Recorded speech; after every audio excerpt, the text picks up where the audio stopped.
call this meeting to order. I'd like to welcome everyone here tonight. First thing on the agenda, I'd like to turn the meeting over to Mr. Jones. The prayer request for this evening is the Shoulders family, the passing of Mike Shoulders, Arnold Rich, which is Debbie Rich's husband, Jude McCaleb, Scotty Lewis's mother, Barry Smith's parents, Diana Shoulders, Jera Huff's father, Kim White and Karen Alvis's mother, Delaney Tidwell, student defeated. We got any others? Let's pray. Heavenly Father, we come to you this evening in a word of prayer to give thanks for this day, Father, and thank you for the many blessings. Thank you for all that you do for us and watching over us. We ask you to tonight be with us as we make decisions for the community, and we ask that it be in your will in anything that we do, Father. Father, just guide and direct us. Go with us throughout the evening. In Christ's name we pray. Amen. Pledge allegiance to the flag of the United States of America and to the republic for which it stands, one nation, under God, indivisible, with liberty and justice for all.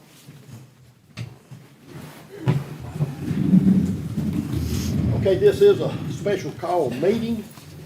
We have one item on the agenda to discuss.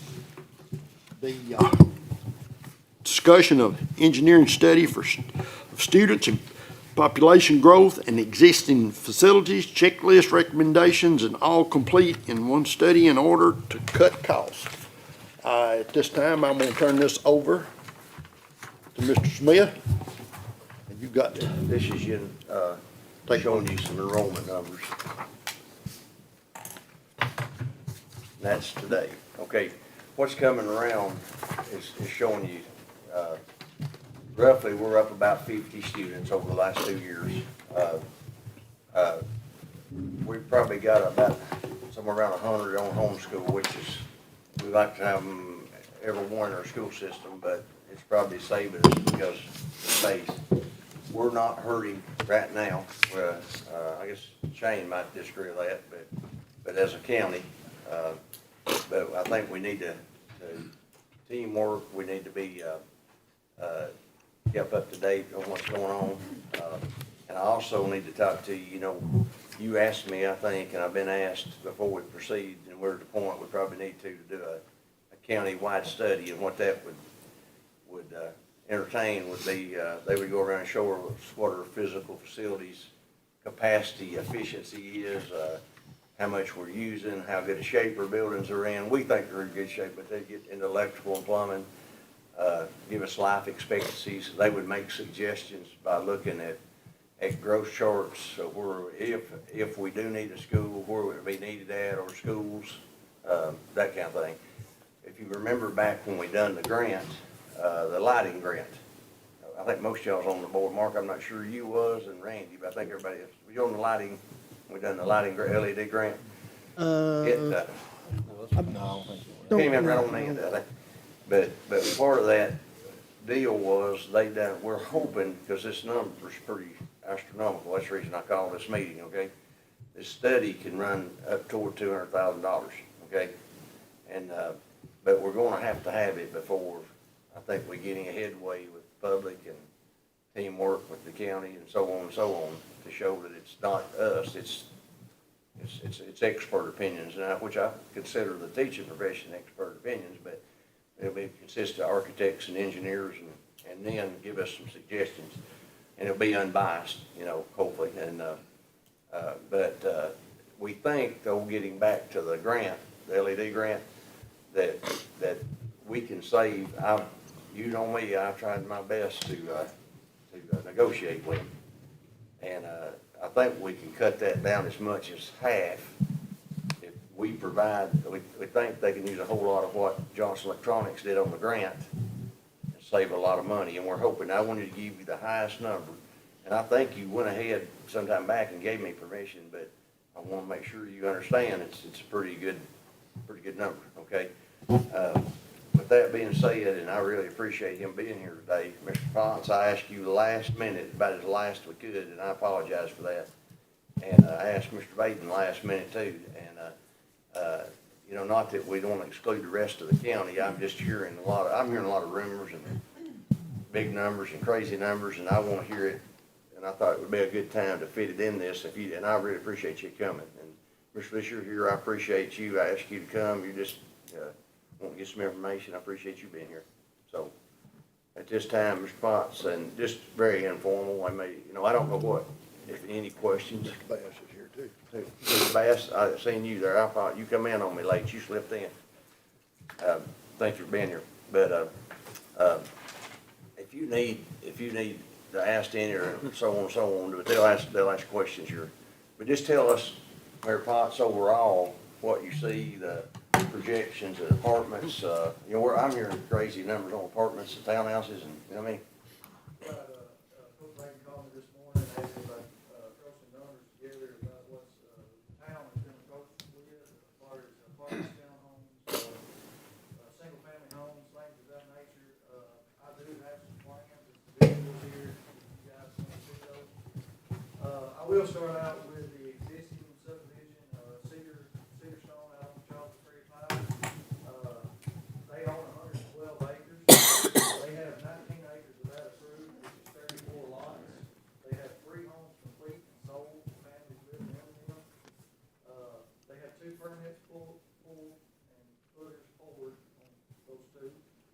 Streets are paved, water and sewer is in the ground, ready to build on those 34 lots. Like I say, they moved with an R2 zoning on that, which is high density. They can do apartments, townhomes, duplexes from there on out with the remaining 190 acres that they own. That's that subdivision there. Are those 3-bedroom homes or are they 2-bedroom homes? 3 and 4 bedroom homes, target price, of course, that could change tomorrow, roughly $350,000 homes. Another existing subdivision, Cedar Point, which is out here on Highway 53, across from Bonnell, the entrance to Bonnell. These are 3 and 4 bedroom homes. It is R1, which is low density, single family homes. These are selling for about $450,000. This developer owns 100 acres there. He has 15 acres that's been approved, 26 lots. There's 14 homes that have been built and sold in that already. They're nice homes. A lot of you know people that live there.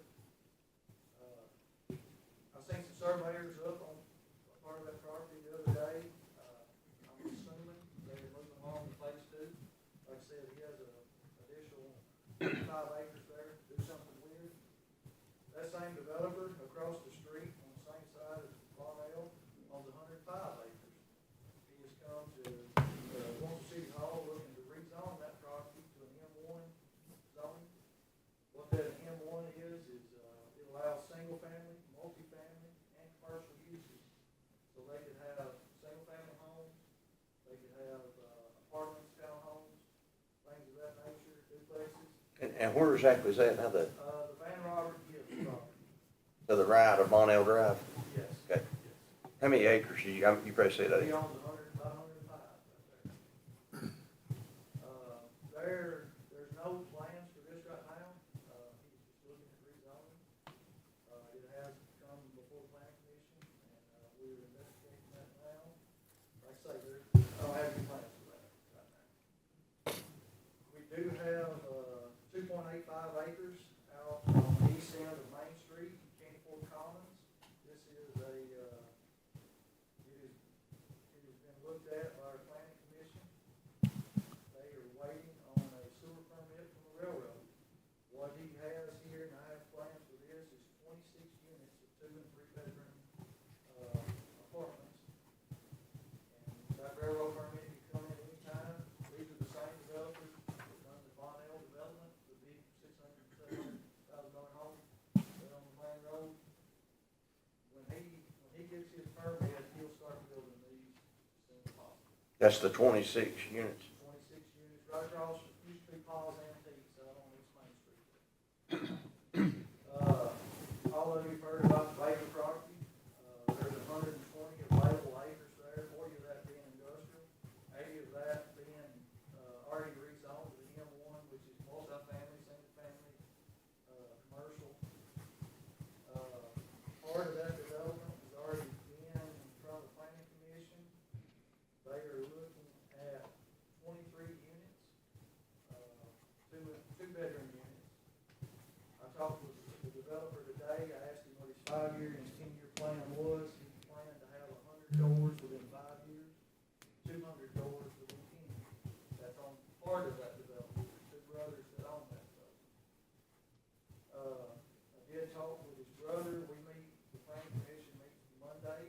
Rogers Road side of that development. I do have the plans here. He's looking at 42 townhomes, 2 to 3 bedroom townhomes, plus an additional 2 to 250 apartments, 2 to 3 bedrooms. This includes restaurant, clubhouse, swimming pool, volleyball court, fire pits, things of that nature. He told me, I don't know if any of you've been to the Gulf, not Julius, behind Providence, there's a living community there. It has a restaurant, they have volleyball courts, that's what he's modeled this community after. The Spring Valley Estates, that's part of the lower end of Lawrenceville, a subdivision there, a developer has 5 lots out there. He's looking at 3 to 4 bedrooms, $350,000. He also owns 17 acres on the Meadow Drive section of that, development there. He's met with us and sewer engineers. Most of those lots are build ready, start pouring footers, running sewer water, it's all there, I mean, those are ready to go. We don't have any plans on that yet, but, we know that he means business when he gets to the ground. Well, can you give us a rough estimate of housing homes at all on that? 17 acres, you can put what, three lots per acre, roughly. And it all lays good, they run sewer downhill, it's all ready to feed, so they don't have to mess with any pump stations and anything that usually holds up the development. I'm gonna speculate on this one, the Glenn Hunter property, which is, across from the car wash in Warrenville. There's 125 acres there that has been bought by a well-known real estate agent in Wilson County. His father-in-law is a well-known builder in Smith and Wilson counties, and surrounding counties. They've not contacted me, but real estate agent builders do buy for no reason, so I assume there's gonna be something done there. There's been 5 lots bought and sold, bought in the last 2 months that are build ready, they're available. All they need to do is dig footers and take off the notes. On a side note, this is me speculating, I know South Carthage has sold the Gore building across from the old Safeway there.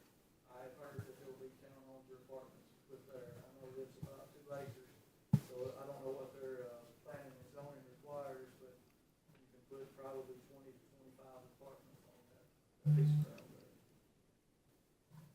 That's basically all I have right now.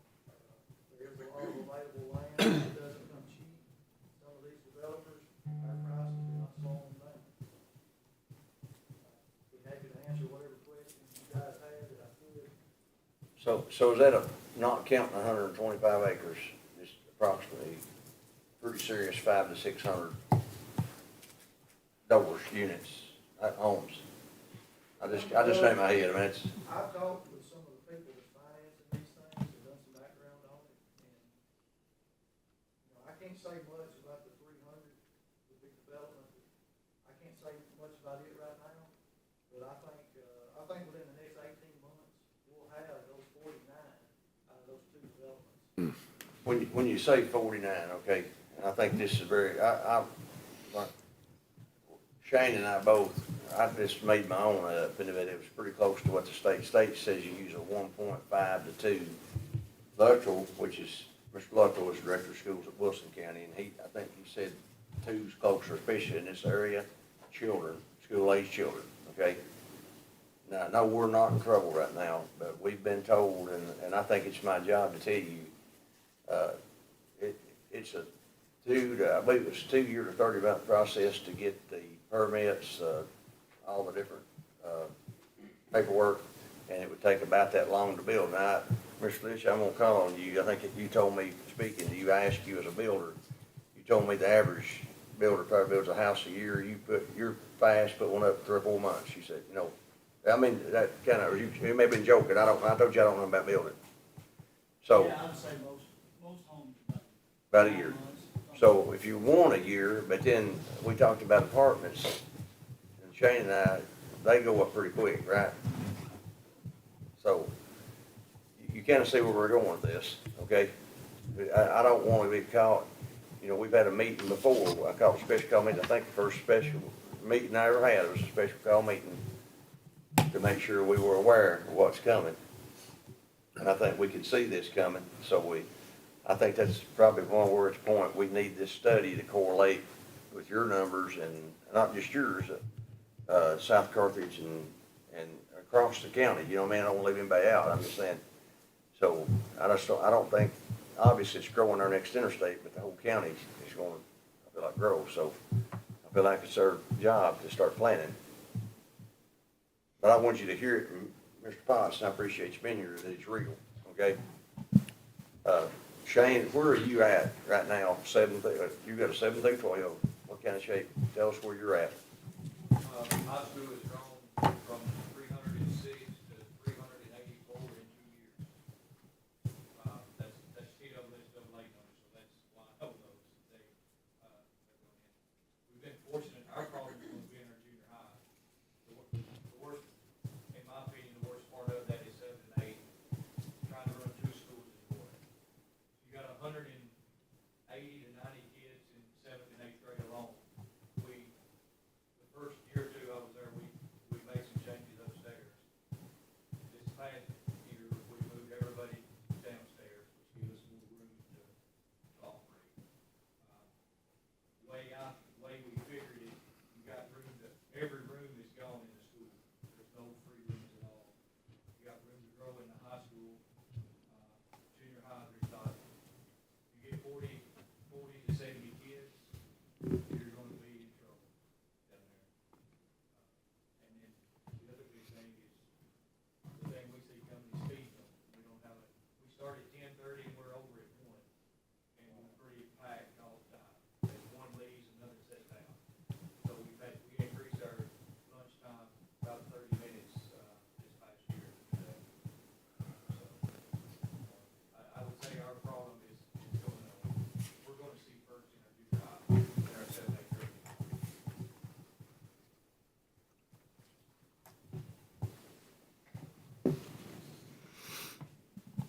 Do any of you guys, and like I said, we've got about 75 to 100 students that's gonna be homeschooled, that's just a rough estimate. They could come back or stay, so. I was gonna ask Mayor Potts, we're talking about sewer and water, is the town of Gornford ready?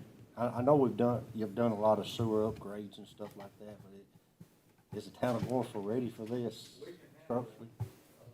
We can handle more residential, they average about 350 gallons a day on a family of 3 or 4. We can handle the residential for a good little while. We are looking at, upgrading their system or building a new plant altogether. It's the industrial side that you have problems with the sewer capacity. So residential, we can handle for a while. 10 years, where do you see your population over there? Just to ask, I mean, They've got us about 13 kids now.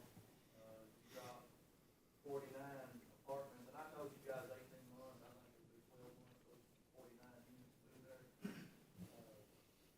I wouldn't have an active. that's just 12 months, so 10 years, we're looking at a large group of people. And everybody keeps saying, if the economy falls, I don't know that affects us as much. We're 20, look at 11, look at the amount of apartments down on, built there, go Baxter. Huge development coming back. Industries there with the Fort Bell, plant. We've got some industrial people that are looking at our land, so, when those come, usually houses and things come with them. Mr. Rover, I wouldn't, Guess, yeah. You can, If- and I'll try to get that, but you can go to the dashboard, and the dashboard will show you, you'll be amazed how many people, especially if the housing is here and it looks like it's coming, that live here and drive within 70 mile, or wanna live here or drive within 70 mile, because we got great schools, we've got low taxes, people wanna come here, and you can live here, in a lot of cases, drive into Nashville and be there quicker than you can be in Nashville. That makes sense to your job. And there's so many of these big plants going in off 840 and so on. This is a fantastic place to come and live. My question is Say we do this study, it comes back saying we need to build a school. How long of a time does it take to build this school? What are we looking at? 5 to 7 years.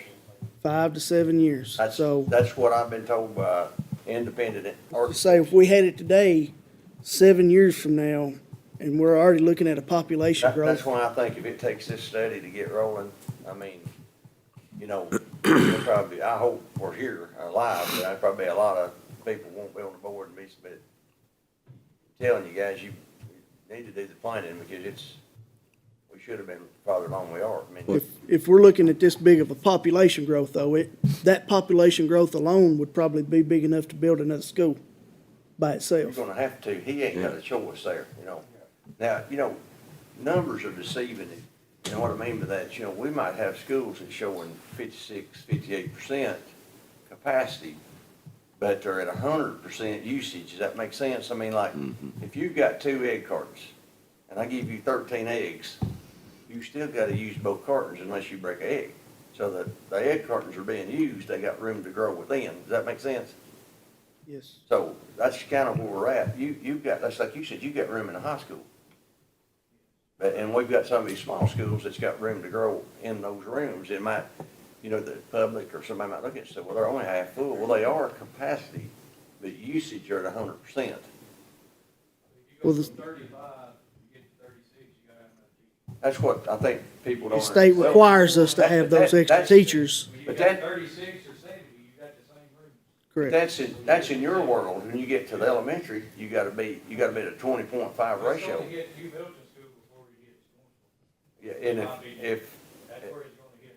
and if this new preschool law hit, like they talked about, where they actually did make it available to everybody instead of income-based or, you know, different criteria, if they made it available to everybody and they bump it to 3 and 4s, you probably would be looking at New Middleton just being a pure preschool. Could very well, I mean, because you'd be so big over there, you'd have to house a preschool one, I don't know. I hate, you know, but it is what it is, make it efficient. Can I ask a question? Yes, sir. I mean, obviously, and we've got some county commissioners here too. I wish they could have copies of this so I they, think there's some extra. We have if some they down there where they can kind of see too. But, I mean, we've all known this was coming pretty quick, but I don't think maybe the shock factor was quite as high as what Mayor Potts has just told us. But do you just need a motion and a second to go on and get, I mean, personally, I think we need to get on this study like last year. Well, I just want to make sure that the board understands the cost and you're okay with me doing that. That's something Jamie needs to be, I think back in the minutes, way back they did, a year ago, I'd feel more comfortable if we, okay. I make a motion that we have the director move on this study and bring us back the information as rapidly as possible. I Got a second. motion to have a second. I second. Mr. Glover. This will be spending money, so we'll do a roll call. Mr. Manning, Yes. Mr. Jones, Yes. Mr. Lewis, Yes. Mr. Taylor, Mr. Apple, Yes. Mr. Glover. Yes. Mr. McCaleb is absent. I vote yes. That's pretty staggering. Mr. Mayor, thank you for coming. That's pretty staggering. You know, I had a guy call me this past week, not talking about Smith County, Wilson County, they're starting a 400 homes down there. I got the site on. I'm gonna start immediately. We're gonna have 2 houses in there. So I guess that's just kind of coming this way. Absolutely, you're getting, in my opinion, you're getting the squeeze from Putnam County in, and you're getting the squeeze, we knew it was coming, but I thought, like you said, the shock factor, but I thought hearing it actually from the people doing it would mean more than me telling you, because that's real, and I can't mess it up out of his mouth. You made Norma mad, she's giving everybody dirty looks spending money. Any more questions? Any more input from anyone? Mr. Bass? I just know, back several years ago, y'all had Mr. Allman, I think it was, was gonna do a study for you on some issues. Did he ever get No, we never did, it was so expensive at the time, we just, it never did got followed up on. And then COVID and, I mean, just, Mr. Les, you have anything you'd like to add to that? Did y'all get a copy of these? Yeah, these we'll make things sure right here? that they get We'll the have copies of copies. all of this right here. but you too, Supervisor, you got anything? I think we all knew it was coming. I'm just kind of shocked by these numbers that the mayor shared with us, but I agree with you, Scotty. I mean, I've sat here long enough and I've preached to the crowd too, and it's coming, but I thank you, Mr. Potts, for coming, because I didn't realize it's coming this quick. I mean, I thought, well, it's gonna come.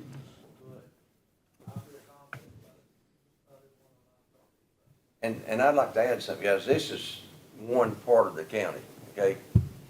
That, it's definitely there, but I don't wanna leave the rest, and we can get some real numbers. It's, Mr. Les, you, Bill, is across the county, would you say that's maybe not to that intensity, but more concentrated, but I think you're gonna see the same thing coming from Sumner County side in time too. I mean, I think, we're the perfect squeeze. I mean, we really are. We're the perfect place to come. They want to solicit some, infrastructure from the state government there. Everybody will be sitting, looking at each other. Show all that information. Anything from anybody else? Before we adjourn, Mr. Winkler, you have anything that you would you like to go in?